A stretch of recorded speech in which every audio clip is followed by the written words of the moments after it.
में जिसको स्वीकार कर लिया गया। मामला ये था कि उसमें जो याचिकाकर्ता था उन्होंने कहा कि जहां आज दरगाह है वहां पर पहले शिव मंदिर हुआ करता था।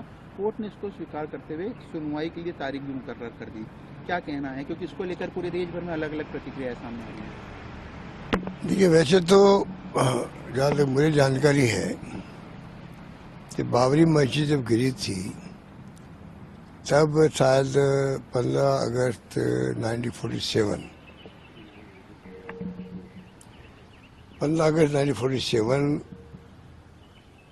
को लेके कानून पास किया कि जो धार्मिक स्थान है चाहे किसी भी धर्म के हो,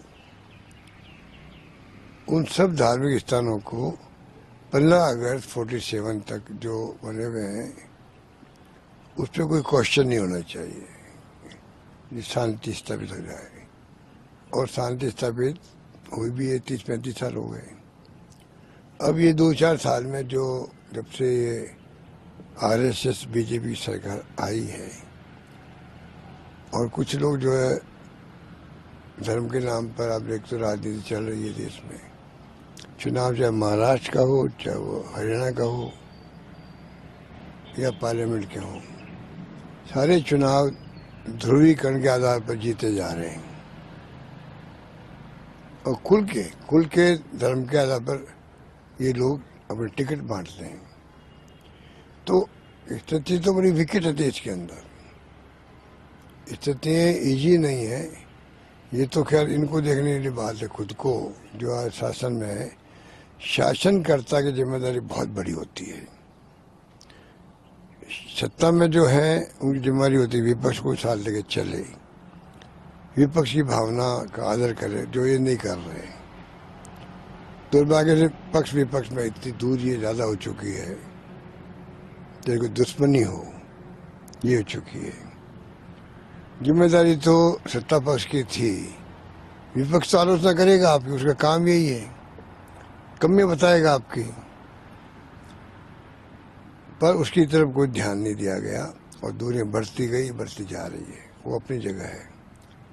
पर जब 15 अगस्त 47 के धार्मिक स्थलों को लेकर कानून पास हो गया पार्लियामेंट में, उसके बाद में बार बार मंदिर दरगाह में क्या था, पहले क्या था, उसी में फंसे रहेंगे तो ज़्यादा महत्व रखता देश के अंदर इश्यू क्या है, महंगाई का है, बेरोजगारी का है, विकास का है, अर्थव्यवस्था का है, सामाजिक न्याय का है, सामाजिक व्यवस्थाओं का है।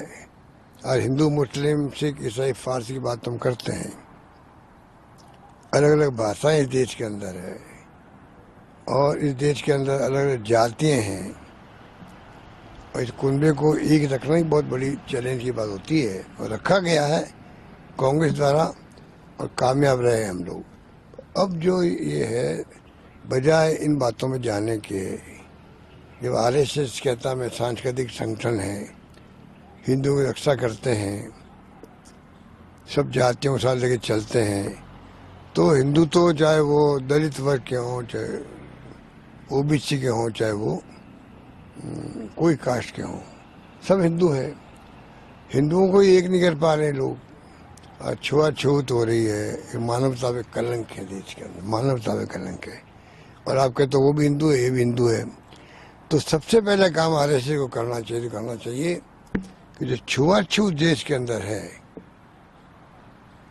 छुआछूत भेदभाव, उसको मिटाने के लिए वो अभियान चलाए। और जो मोदी जी कहते हैं कि मैं थाली बजवा सकता हूँ, ताली बजवा सकता हूँ, कुछ भी कर सकता हूँ और देश मेरी बात सुनते हैं, तो सबसे पहला काम उनको ये करना चाहिए था, एक तारीख देनी चाहिए थी, इस तारीख के बाद में कोई छुआछूत नहीं होगा, मानव मानव एक समान, ये होना चाहिए था। ये बातें करते नहीं है। और 800 साल पुरानी मस्जिद मान लिया है, दरगाह है आपके अजमेर की, देश दुनिया के लोग वहाँ आते, दुनिया के लोग आते हैं वहाँ पर। ये इनके एक्शन से कि कोर्ट में केस हो गया, दुनिया के मुल्कों के जो मुस्लिम भी आते हैं, हिंदुस्तान के हिंदू भी जाते हैं कई लोग। प्रधानमंत्री कोई हो, कांग्रेस के हों, बीजेपी के हों, कोई हो, पंडित नेहरू के जमाने से मोदी जी तक वो तमाम लोग, वाजपेयी भी, ये तमाम लोगों की दरगाह में चादर चढ़ती है, इतनी मान्यता उसकी है। तो चादर चढ़ाने के मायने होते हैं अपने। आप चादर भी चढ़ा रहे हैं और आपकी पार्टी के लोग कोर्ट में केस भी कर रहे हैं, भ्रम पैदा कर रहे हैं, तो क्या एक कौम के लोग सोचते होंगे? हर कौम में आपस में भेदभाव हो सकता है, थोड़ा बहुत तो धर्म के नाम पर थोड़ा बहुत नाइतफाकी हो सकती है, अपने धर्म के बारे में कोई बात सोच सकते हैं, पर अगर मान लीजिए आप इतनी घृणा पैदा कर देंगे, दूरी बढ़ा देंगे विचारों में भी, सोच में भी, व्यवहार में भी, तो जहाँ अशांति में विकास नहीं हो सकता है। मेरा मान, जहाँ हिंसा है विकास ठप हो जाते हैं। ये बातें किसको कहनी चाहिए? ये बातें मोदी जी को, आरएसएस को करनी चाहिए। देश वो चला रहे अभी तो, इसलिए मेरा मानना है कि उस पर पार्टी आरएसएस के लोग क्यों नहीं दे रहे हैं? हिंदू हिंदू की बात तो करते हैं वो।